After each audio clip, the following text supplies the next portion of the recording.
Today on Locked on Buckeyes, we dive into TreVeyon Henderson's importance to the Buckeyes offense and if Route Man Marv should be in the Heisman Trophy conversation. You are Locked on Buckeyes, your daily podcast on the Ohio State Buckeyes. Part of the Locked on Podcast Network, your team every day.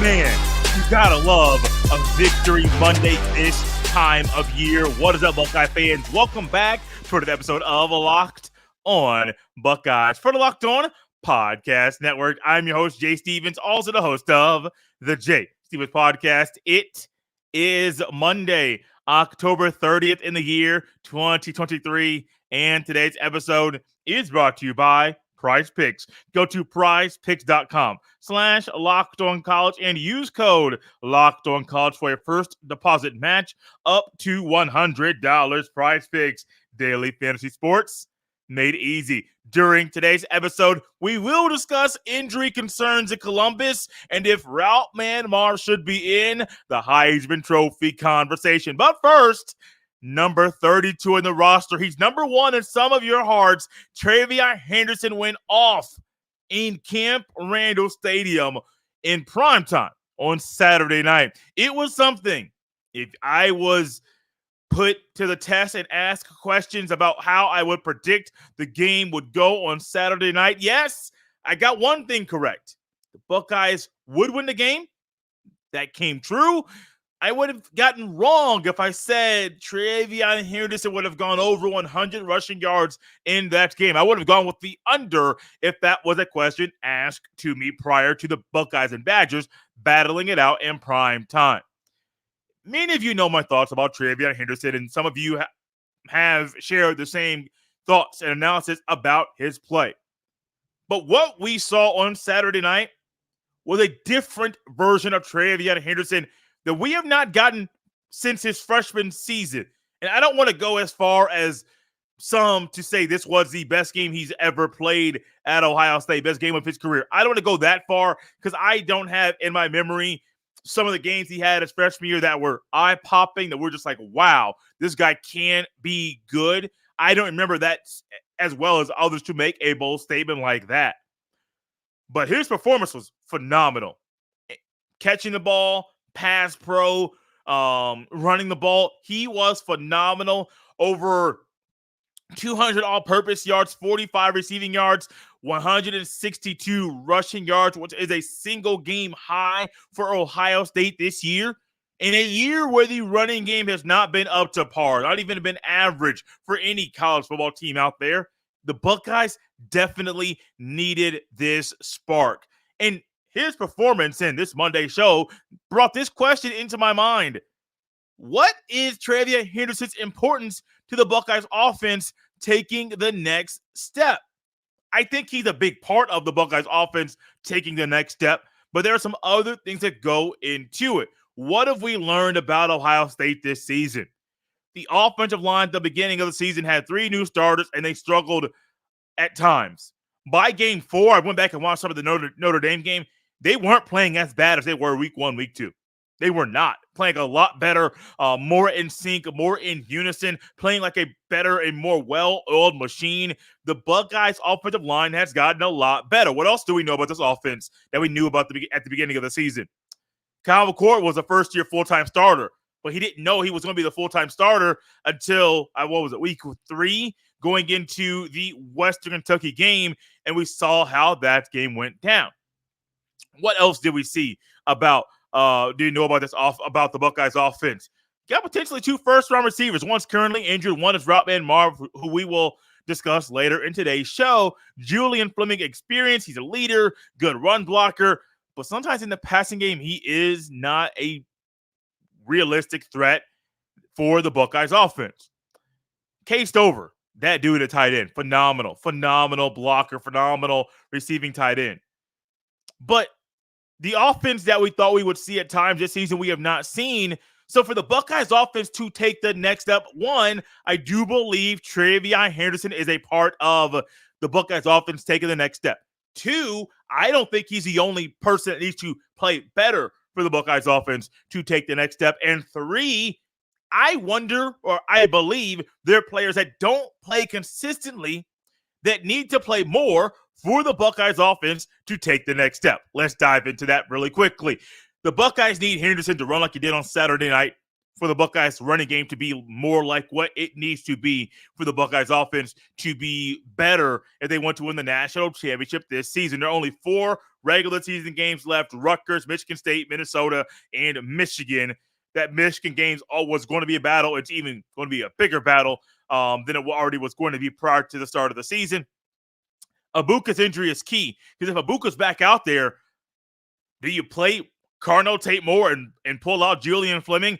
You have 3 realistic threats at receiver when they're on the field. Goes back to Wynn and Jigba, Olave, and Wilson, or receivers at Ohio State. It's a opposing defensive coordinator's nightmare when you have 3 guys at receiver who are realistic threats. I would love to say Henderson is the key. He is the biggest piece of the pie. If he plays this way, game over. But you need better quarterback play as well. I wonder if there is a game where the slow starts of Kyle McCord come back to bite the Buckeyes offense. And it happened in a game where Henderson was toting that rock and running that thing hard, hitting the hole hard. He was running with a purpose, and that purpose was not to dance around. It was, hey, how can I get from where I am to the end zone as quickly as I can? But also, if there was a roadblock in my way, how can I avoid said roadblock to get more yards? He was phenomenal. I'm still baffled by what we got, because it was not expected. But for the Buckeyes offense to take the next step, yes, Henderson is a big piece of the pie. They need him to play great ball, to run the ball exactly like he did against Wisconsin. But number 2, you need better quarterback play early in the game. I think I saw a number. Kyle McCord completed his he completed 13 of his last 15 passes in that game. So, and I mentioned on Twitter, had 3 halftime thoughts. One of them was slow starts are normal for McCord. 2 interceptions aren't. You added another turnover with the fumble. That's 3. Realistically, what are we looking at? Kyle McCord does not turn the ball over. His performance against Wisconsin is viewed a whole lot different than it currently is right now. Need better running game. Henderson's a part of that. You need better quarterback play. That's Kyle McCord. Number 3, figure out what's going on in the receiver room. Even if Abuka is healthy, I think there are guys on the sideline that will make your offense more scary if they are out there on the field. Obvious passing downs, non-obvious passing downs, it does not matter. Put the guys out there on the field that give the offense the best chance to move the ball and score touchdowns every time the ball is in their hand. Coming up next, we will discuss injury concerns in Columbus and how Ryan Day should handle that this time of year. That's coming at you next on Locked On Buckeyes.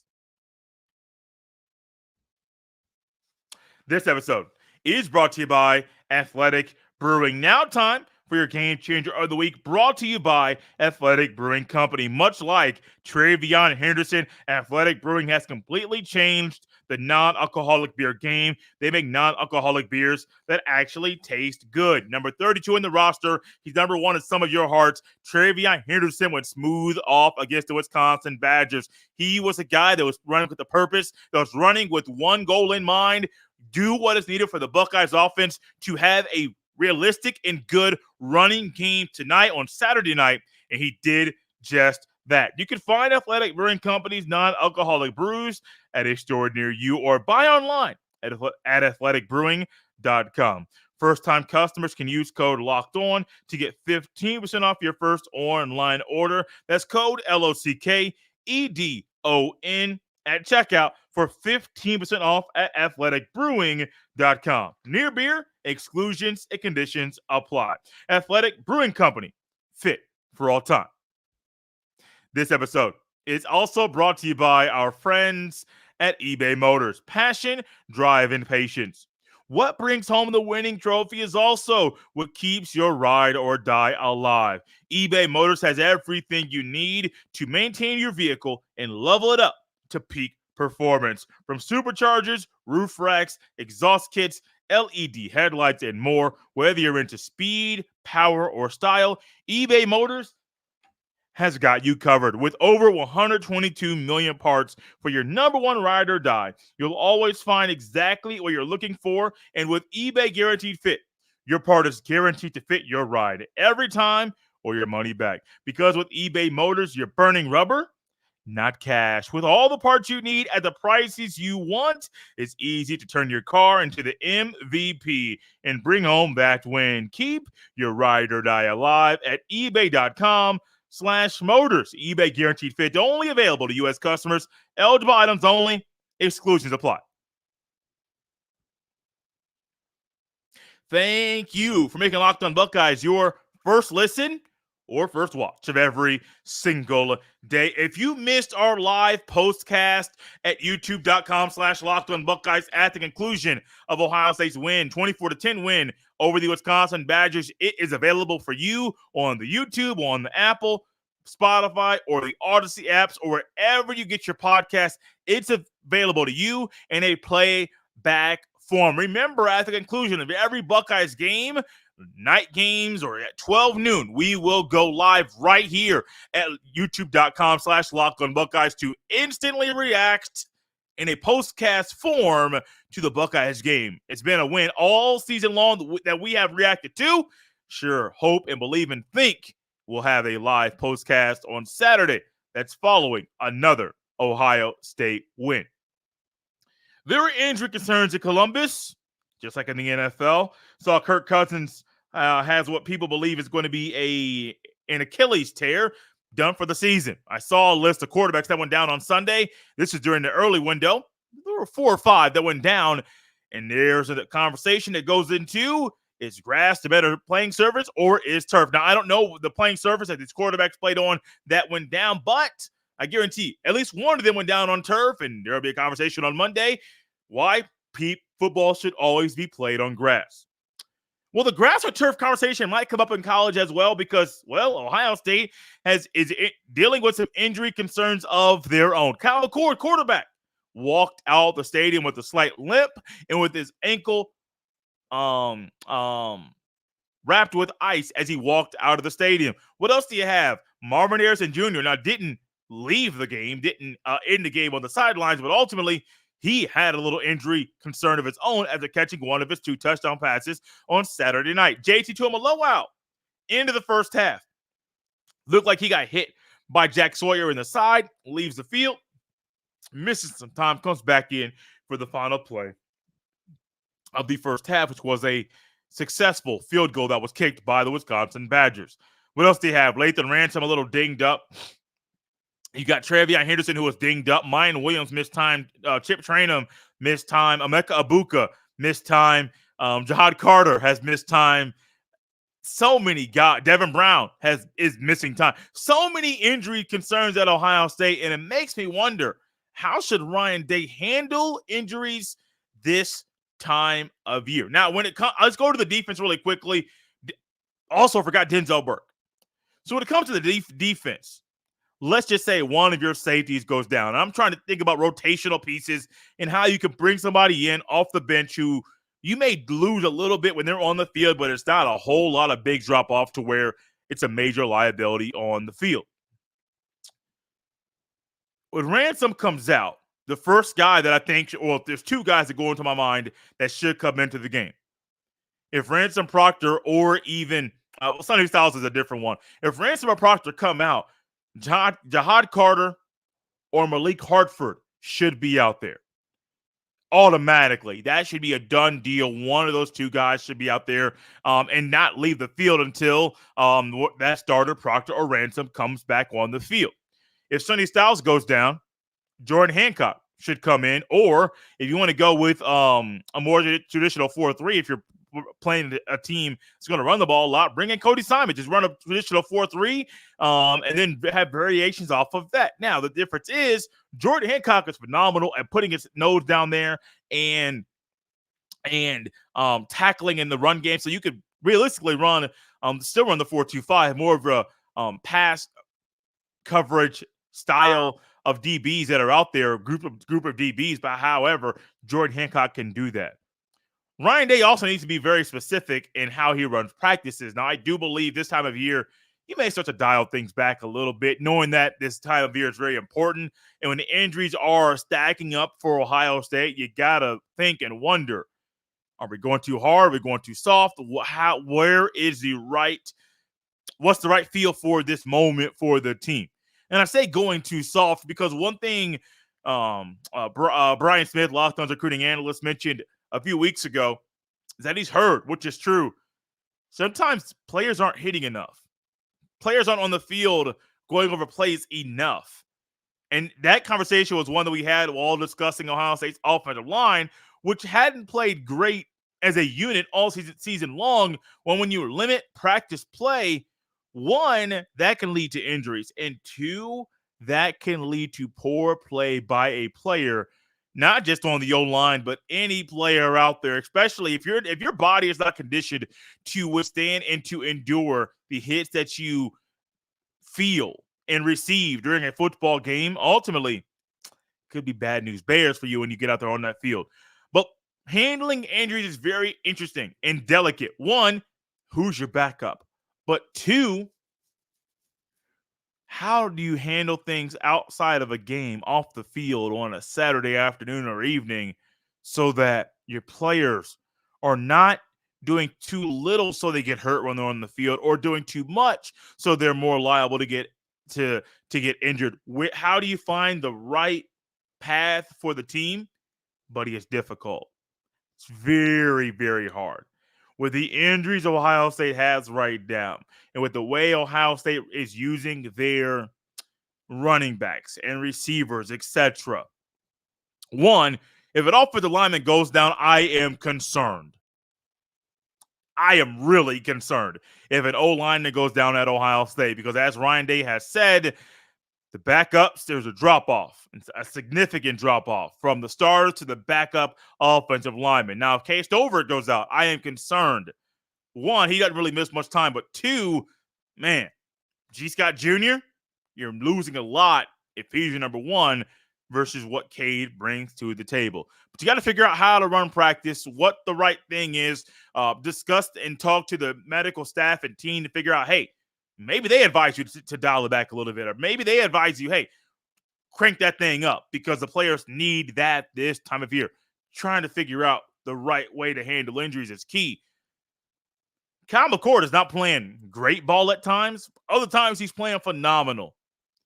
If Ohio State loses Kyle McCord and Devin Brown's hurt and Tristan Jebbia as you're getting the run and your quarterback, yes, there is a concern.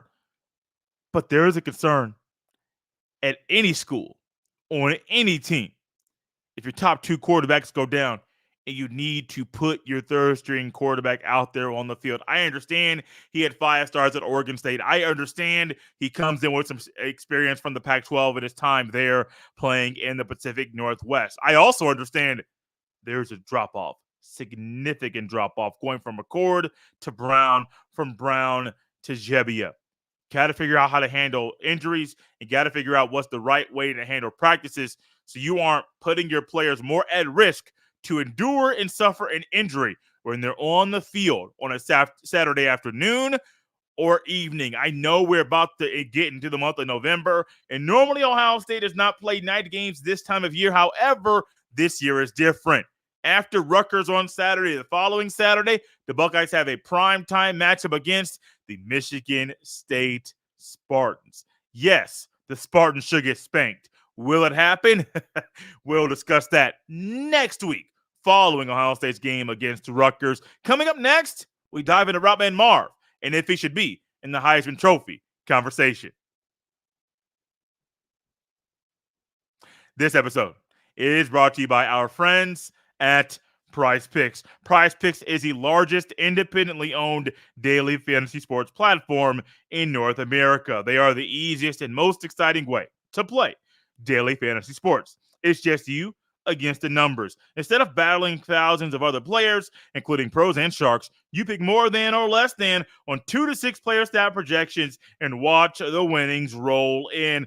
PrizePicks is the most fun I've had, winning up to 25 times my money this football season. You just select 2 or more players, pick more or less on their projected stats, and place your entry. PrizePicks offers weekly promotions that can lead to big payouts like Taco Tuesday each Tuesday. PrizePicks discounts select player projections up to 25% to provide even more value. Go to prizepicks.com/lockedoncollege and use code LOCKEDONCollege for your first deposit match up to $100. Again, head to prizepicks.com/lockedoncollege and use code LOCKEDONCollege for your first deposit match up to $100. PrizePicks, daily fantasy sports made easy.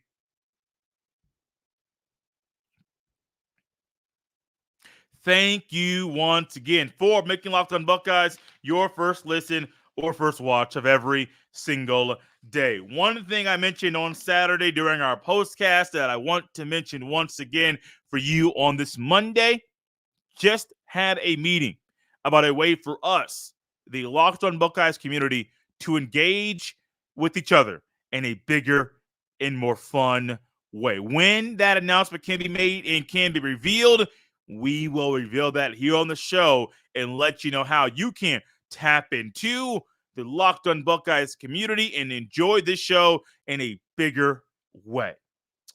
Route Man Marv. He's gone off this season. Multiple games. I believe it's 5 games total that he has caught at least one touchdown pass. I believe 5 games this year that he has over 100 receiving yards. And I want to say I saw a stat. Let me go back to this really quickly. Took a screenshot of this off the Instagram. That is correct. He is tied for second place for the most consecutive 100-yard receiving games in Ohio State history. Number one, it was a tie. Chris Carter and Jackson Smith-Njigba both had 5 consecutive games of 100-yard receiving games in a season. I believe Njigba's last one went into 2022 in the Rose Bowl where he had over 300 receiving yards, 16 touchdowns. And I want to say he had, I think it was 16 touchdowns and 16 receptions, and 3 touchdowns. 16 touchdowns by one receiver in a game is insane. That'd be stupid. Didn't happen. It's in the video game that we're talking about. But then number 2, tied for second place in this category, Marvin Harrison Jr. and Garrett Wilson both had 4 games in a row with at least 100 receiving yards. Garrett Wilson's came in 2020. Route Man Marv's is right now, and really he could tie in Njigba and Chris Carter and move into tie for the first place in this category. Here's a category that I do believe Route Man Marv could possibly be in and should be in right now. With 4 games left in the regular season, and there are 8 teams that are currently undefeated in college football, Route Man Marv's on a top 5, top 3 team in the sport.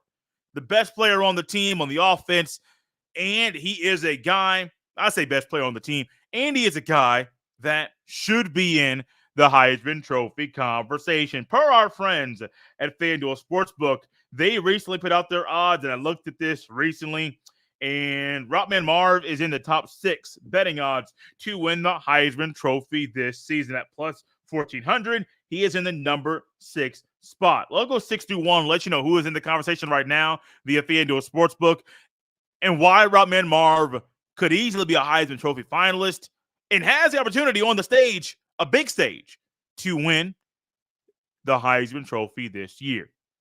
He is number 6, Route Man Marv at plus 750. Betting odds is Jordan Travis of Florida State, almost at LSU, of Florida State. Bo Nix, Oregon's quarterback, at plus 550. At plus 450 is Jaden Daniels, LSU's quarterback. JJ McCarthy, at plus 300. And then Michael Penix Jr., Washington quarterback, at plus 270. He is the betting favorite right now to win this prestigious trophy. And I said with McCarthy. He has played really good ball. Michigan's offense has been really good this year. I also realize their strength of schedule is poor. It's bad. And it really hurts them with the CFP releasing their first rankings tomorrow evening. When they release that, what are we going to find? That J.J. McCarthy in Michigan having that poor schedule might actually hurt them in this conversation tomorrow when the first CFP rankings are released.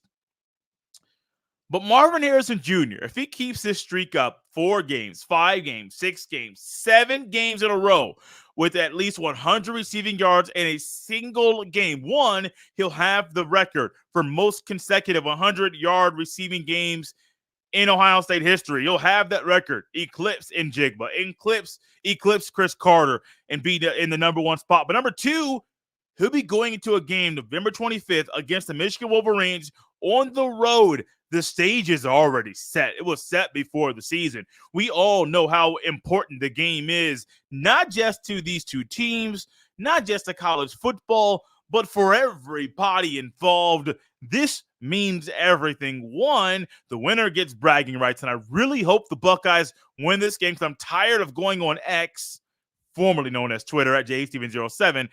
You can find me there. And seeing all the Michigan fans just discuss and talk about how they won 2 years in a row. And I have waited and waited and waited, and I have not taken the time to throw darts at them. I got some Michigan friends, and I understand, like, not every Michigan fan is horrible or rude or stuck in their ways. I understand that, but I also realize this. Y'all cheated. Y'all got caught cheating. And when you get caught cheating, sometimes, and I think it's realistic, people will wonder, did the fact that signs were stolen play a part in the Wolverines beating the Buckeyes over the past 2 seasons? And I'm going to throw this out there. I don't want to. No, I'm going to say that. Because I don't want to be insensitive about some things that happened previously in the rivalry. So I'm not going to throw out the thought that was in my head. But if you got JJ McCarthy right now, who's the second best betting odds via FanDuel Sportsbook to win the Heisman Trophy, and you got Marvin Harrison Jr., the number 6 best betting odds to win the same trophy.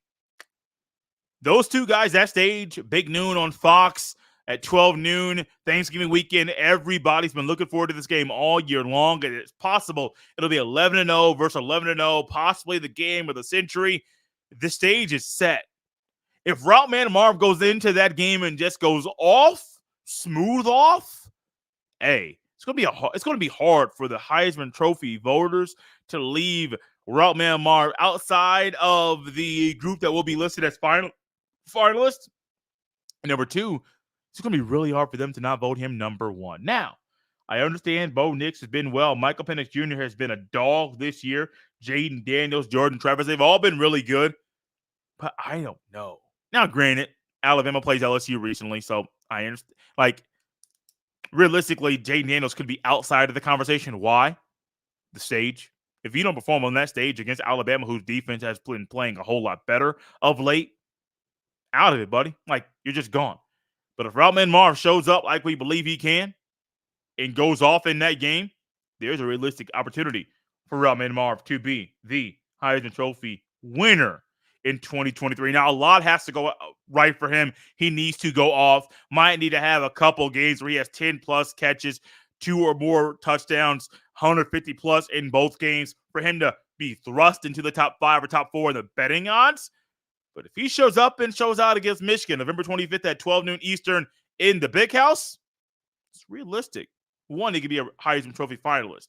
2, he can win that thing in 2023. Out of here on a Monday. You can follow me on X, formerly known as Twitter, at jsteven07. You can send all of your emails to jstevens317@gmail.com. This has been Locked on Buckeyes here on a Monday, Buckeye fans. I'll see you next time.